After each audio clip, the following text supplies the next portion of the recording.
Welcome back, guys, to New to Home Brew, and more importantly is number 2 in the Chewing the Trub series. So cheers, guys.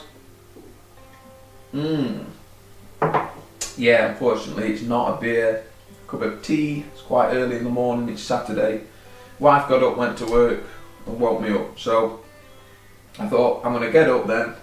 I'm going to sort the brew room out because it's quite a small room. And as you know, if you're doing anything that's in a small room, if it gets cluttered, it's a nightmare. So I've got that to do. I'm also going to clean up the fermentation bucket that the Stout was in.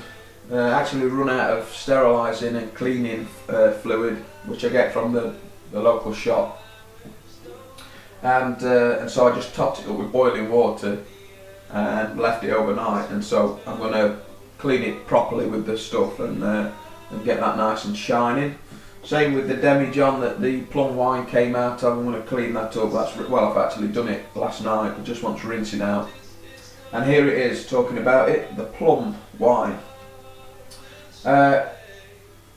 Stopped fermenting, so I've killed it off. I've added the bicarbonate tablet and the potassium sorbate and wrapped it into a clean carboy.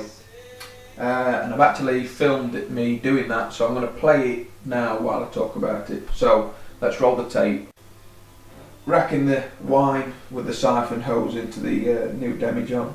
Now I actually had to mess about a bit more than I wanted to with it because I'd run out of Star San, which is a non-rinse sanitizer, and I had to use the sterilising crystals which I get from the shop, which is a rinse sanitizer. So once you've sanitised your stuff, you have to rinse it, which is a ball ache. I cannot stand that process because, for one, it's nice and sanitised, and then you're rinsing it off. So you're rinsing the sanitizer off of it, and then where do you put it once you've done that? And two, it's just a pain to have to do that.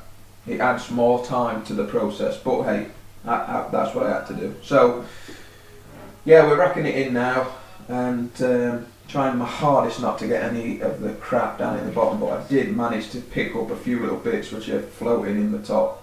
Hopefully they'll sink down to the bottom when it's done clearing. So that's it.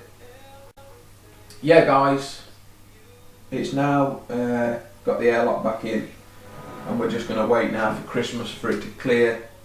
And I haven't made my mind up whether I'm going to put them into bottles or whether I'm just going to put a cork in these and just decant them out of these, but I'm pretty sure they'll go quite quickly. We've got a big family and they all drink wine, so I'm unsure about what I'm going to do with that. So that's the plum.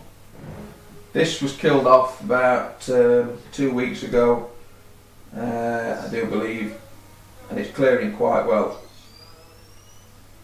As you can see, it's still got a bit to do, but you can see my torch behind it, and you can see it's pretty damn clear. So that's on course. You wouldn't think it would get that clear because when you put the bananas and you boil them up, the liquid you get is such a thick grey liquid. It's like baby puree, baby food. And the plumber who set me onto this where I work, he said, you'll be amazed at how quick it clears and how well it clears without you adding much more than a carbonate tablet and potassium sorbate to it. So that's that. That's clearing well. That should be nice for Christmas. Hard apple cider is still fermenting a little bit, and as you can see, you can't see anything through it, so it still wants to clear a little bit. But yeah, there's still a few bubbles coming up from the top. There's not much activity up here, but I can see it through the glass. But we're in no rush. I mean, the last one I brewed up, it took about 2 weeks to ferment out, and so the day after it had done fermenting, we drunk it, and it was lovely. Actually, it was really nice. So it'd be interesting to see what it's like after it's been left. I'm going to leave this one for Christmas. Rehoming the Stout. Here it is in its carboy. Yeah, out of the fermentation bucket straight into the carboy, and I like to leave them in there so that it's off of most of the trub which is at the bottom in the fermentation bucket, so you don't get any off flavours from the yeast, and I like to just watch them ferment out in here. I can keep an eye on them a bit better, and I can wrap them up a bit better if it starts getting cold. I beg your pardon.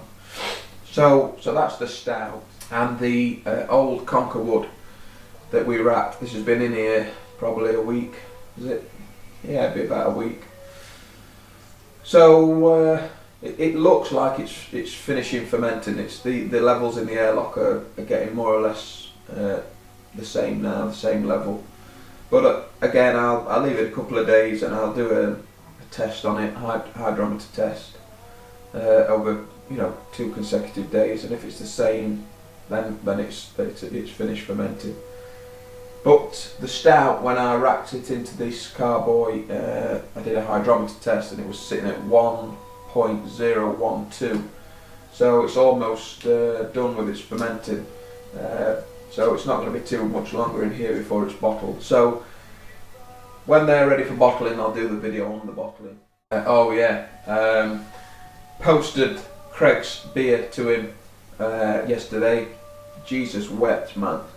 I don't know if it's going with an armed guard direct to his house, but I really know how to charge. But yeah, it's going to be an experience. He's messaged me back, he said he can't wait. He's actually left a comment on the first Chewing The Trub video, and he said he can't wait for the beers. So they're on the way, Craig. I actually asked her how long they'd take, and she said they'd take about 5 days to get to you, which is quite incredible. But it might be longer because of the Christmas post and whatnot. But yeah, they're on the way to you. So yeah, that's it, guys. A bit of an update video. I'm going to clear up now. Finish my cup of tea. The stress this morning. It should be a beer, but I couldn't do it. I couldn't. So yeah, that's it. I babbled on enough. I'll see you later, guys. Stay safe. Keep drinking your home brew, and we'll see you again soon. See you guys.